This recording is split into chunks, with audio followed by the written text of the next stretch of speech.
So hello everyone and welcome to the YouTube channel of IFS. आज हमारे साथ है बहुत ही स्पेशल गेस्ट जिन्होंने हाल ही में अपना सीयूटी एग्ज़ाम क्वालिफाई किया है। तो आइए जानते हैं उनकी प्रिपरेशन जर्नी क्या रही और उनकी क्या स्ट्रेटेजी थी ये एग्ज़ाम को क्वालिफाई करने के लिए।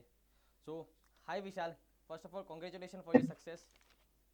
Thank you sir. और आप अपने आप को पहले थोड़ा सा इंट्रोड्यूस कीजिए। मेरा नाम विशाल पांडे है। सर मैं HNB Garhwal university central university Uttarakhand में पढ़ता हूँ।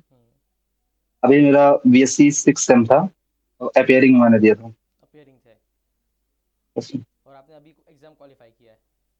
जी। Right right. तो आपने इस एग्ज़ाम के लिए प्रिपरेशन कब से स्टार्ट की थी? यही अक्टूबर से। अक्टूबर से स्टार्ट की थी। जी। यानी कि आपने, हम बोल सकते हैं आपने 6 महीने के लिए 6 महीने की प्रिपरेशन की थी। जी मतलब गेट के लिए कर रहे थे तो इसलिए उस सीयूईटी का भी साथ में हो रहा था। राइट गेट एक्सेल दिया था ना हमने। Right right right right right. जी। और आपकी प्रिपरेशन स्ट्रेटेजी क्या रही थी? प्रिपरेशन स्ट्रेटजी सर यूट्यूब से पढ़ते थे और सेल्फ स्टडी। यूट्यूब से पढ़ते रहो, सेल्फ स्टडी। जी। और कोई आपने कहीं से कोचिंग वगैरह नहीं ली? जी नहीं मतलब यूट्यूब से जैसे आईएफएस के क्वेश्चन सीरीज हो गए, क्वेश्चन लगाते थे और ऐसे ही। हम्म। अच्छा। और आप डायरेक्टली बुक्स पढ़ा करते थे या हैंड रिटन नोट्स जी पढ़ाते थे तो? नहीं, बुक्स है और वीडियो लेक्चर से नोट्स बनाता था, वो नोट्स पढ़ता था। Okay okay okay. और आपकी रिवीजन स्ट्रेटेजी क्या रही थी ये एग्ज़ाम के लिए? रिवीजन स्ट्रेटजी जैसे अब 26 को हमारा एग्जाम था। तो मैं मतलब पहले एक साथ सारे थ्योरी रिवाइज करता था, फिर उनके क्वेश्चंस करता था, फिर थ्योरी क्वेश्चन साथ में करता था। Right right right. और आपने जी। सिलेबस का किस तरीके से आपने पार्टीशन किया था और उसको किस तरीके से आपने कवर किया था इसके सिलेबस को? सिलेबस का पार्टीशन से मेजर यूनिट पहले करता था, जैसे कि मॉलिक्यूलर बायोलॉजी हो गई, हम्म। जेनेटिक्स हो गई, ऐसे यूनिट्स पहले करता था, फिर उनसे रिलेटेड यूनिट्स करता था, डेवलपमेंट बायोलॉजी हो गई और ये सब। Right right right. और आपने जो डिस्ट्रैक्शन आते हैं जब हम प्रिपरेशन करते हैं कोई भी एग्जाम के लिए, तो उसको आपने कैसे ओवरकम किया? जी सर। जब भी हम एग्जाम के लिए कोई प्रिपरेशन करते हैं तो कोई भी ऑब्स्टेकल्स आते हैं, डिस्ट्रैक्शंस आते हैं, उसको आपने कैसे जी। ओवरकम किया? अब मैक्सिमम मतलब ऐसे ही कि कहीं बाहर ना जाना, फोन बहुत कम चलाया मैंने, मतलब केवल स्टडी के लिए। केवल स्टडी के लिए। जी। Right right right. और जब आपने इस एग्ज़ाम की प्रिपरेशन स्टार्ट की थी तो आप कितने जी। कॉन्फिडेंट थे कि आप ये एग्ज़ाम को क्वालिफाई कर लेंगे?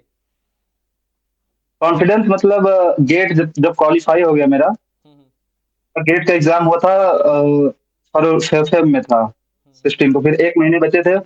उसके बाद मेरा मतलब कॉन्फिडेंस इतना था कि मैं सीयूटी तो निकाल ही लूंगा आराम से। Right right. और जब भी आप जी। डीमोटिवेट होते थे तो आप अपने आप को कैसे जी। मोटिवेट करते थे कि आप एग्ज़ाम की तैयारी को और भी उसी उत्साह से करते रहें? मोटिवेट सेल्फ मोटिवेशन था मेरा, मतलब खुद ही हो जाता था। राइट। कभी कभी कभी कभी पढ़ता भी नहीं था, कभी कभी खुद से ही पढ़ने लगता था। और आपने जी। इस एग्ज़ाम के लिए पीवाईक्यू या कोई मॉक टेस्ट वगैरह लगाया था? पीवाईक्यू नहीं, ये क्वेश्चन सीरीज आईएफएस के जो सर करवाते हैं, मैम भी करवाई थी। हर यूनिट के 6-7 लेक्चर थे, उन्हीं से क्वेश्चंस किए थे मैंने बहुत बहुत सारे। राइट। और आपको क्या लगता है कि आपने ऐसी कौन सी गलतियाँ की प्रिपरेशन के दौरान जो आप चाहेंगे कि कोई दूसरा वो गलती रिपीट ना करे?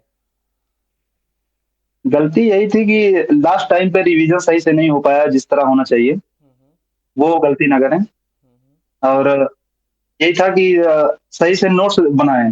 नोट्स पीडीएफ, मैं पीडीएफ पे ज्यादा डिपेंड था, पीडीएफ नहीं बनाना चाहिए था मुझे। अच्छा अच्छा अच्छा। और जी। आपको कौन से ऐसे जो टॉपिक्स थे या सब्जेक्ट थे जो इजी लगते थे और कौन से हार्ड लगते थे? इजी टॉपिक्स जैसे मॉलिक्यूलर बायोलॉजी इजी थी, डेवलपमेंट बायोलॉजी इजी थी, राइट सेल बायोलॉजी भी इजी थी मैक्सिमम, बस जेनेटिक्स थोड़ा फंसा रही थी। Right right right. और तो सब मैक्सिमम से इजी था। और एग्ज़ाम से एक वीक पहले और एग्ज़ाम के दिन आपका क्या माइंडसेट था? एग्जाम के एक वीक पहले तो थोड़ा नर्वस था, लेकिन एक दिन पहले ऐसा था कि मैंने मॉलिक्यूलर उसका माइक्रोबायोलॉजी का और लाइफ साइंस का पेपर दे चुका था, तो जूलॉजी में उतना नर्वस नहीं था मैं। हम्म। और आप, इसलिए कॉन्फिडेंस तो था। और आप क्या फाइनल एडवाइस देना चाहेंगे जो दूसरे एस्पायरेंट्स को? यही कि थोड़ा पहले से प्रिपरेशन करना शुरू करें, जैसे हमने अक्टूबर नवंबर में शुरू किया। हम्म। अपना पढ़ते रहें और साथ में प्रिपरेशन करते रहें। Okay okay. थोड़ा-थोड़ा IITS के लेक्चर से भी ओके। देते रहते हैं। सो वंस अगेन जी, congratulation for your success, thank you sir. और इसी तरह आगे बढ़ते रहिए। जी। Okay, thank you.